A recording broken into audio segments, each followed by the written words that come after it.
आज रिश्ते नातों की डोर इतनी कमजोर हो गई है कि आखिर वक्त में भी इसे निभाने को लेकर लोगों के विचार भावहीन होते जा रहे हैं। दरअसल पानीपत में करोड़ों की जमीन और करोड़ों की कोठी के मालिक को अपने आखिरी दिन वृद्ध आश्रम में बिताने पड़े। यहां तक की मौत हुई तो अंतिम संस्कार में परिवार का कोई सदस्य नहीं पहुंचा। एक एनजीओ ने 84 साल के इस वृद्ध का अंतिम संस्कार किया।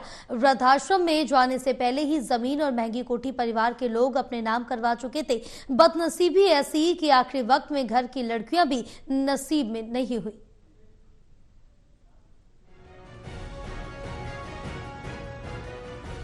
न्यू इंडिया में एक मिसाल ऐसी भी सामने आई है कि सुनकर दिल वाकई दुखी हो जाए।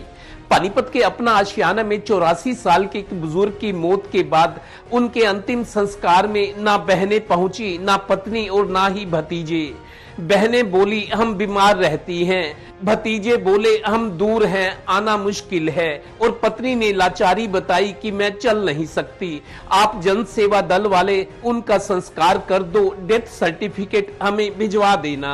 84 साल का ये बुजुर्ग कोई और नहीं बल्कि शहर की महंगी जगह मॉडल टाउन में कोठी और करोड़ों की 8 एकड़ जमीन का मालिक था।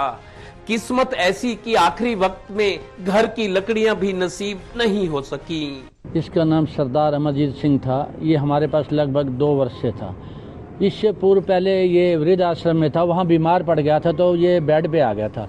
तो फिर उन्होंने जनसेवा दल अपना आशियाना में छोड़ा तो इसका मैंने इलाज कराया, ठीक ठाक चल रहा था। 15 अगस्त के दिन ये बहुत खुशी से नाचा भी, और इसने अपनी सारी हिस्ट्री बताई कि मेरा परिवार मेरा साथ नहीं दे रहा, मेरे पास जमीन भी थी, कोठी भी थी, सब कुछ था। गौरतलब है कि 84 साल के इस बुजुर्ग की घर वालों से कोई अनबन हो गई थी। उदास मन से वो एनजीओ जन सेवा दल द्वारा संचालित अपना आशियाना में रहने लगा। 1.5 साल यहाँ रहने के बाद कुछ दिन पहले उसकी तबीयत खराब हो गई। घर वालों को बुलाने पर उसने सिर हिलाकर मना कर दिया। इससे पहले ही उसके परिवार वाले कोठी और जमीन अपने नाम करवा चुके थे। इनकी धर्मपत्नी को फोन किया तो वो कहने लगी कि मैं चल नहीं सकती, आप इसका संस्कार कर दो, और संस्कार करने के बाद मुझे मृत्यु प्रमाण पत्र दे देना। तो इसकी बहनों को फ़ोन किया, एक यूएसए में है, एक औरंगाबाद है। तो उन्होंने कहा कि हम आ नहीं सकते, आप इसका संस्कार करा दो, आपकी बहुत मेहरबानी होगी, आपने पहले भी बहुत इसकी सेवा की है। तो हमें ये देखने की इंसानियत मर चुकी है।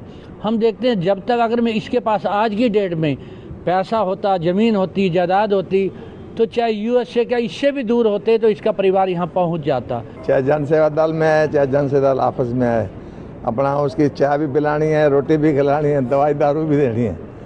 पूरी जन सेवा दल सेवा पे तब तैयार खड़ी। देखिए, सोचिए और समझिए कैसा वक्त आ गया है। रिश्ते नाते और भरोसा कितने कमजोर हो गए हैं। 84 साल की उम्र में भी वृद्ध आश्रम में आखिरी सांसें ली और परिवार वाले अंतिम संस्कार में भी शामिल नहीं हुए। बिल्कुल सही बात है। ये रिश्ते नाते मोह और माया तभी तक है जब तक सांसें चल रही हैं। सहयोगी डिम्पी मल्होत्रा के साथ Devendra Kathoria, total news, Panipat bureau.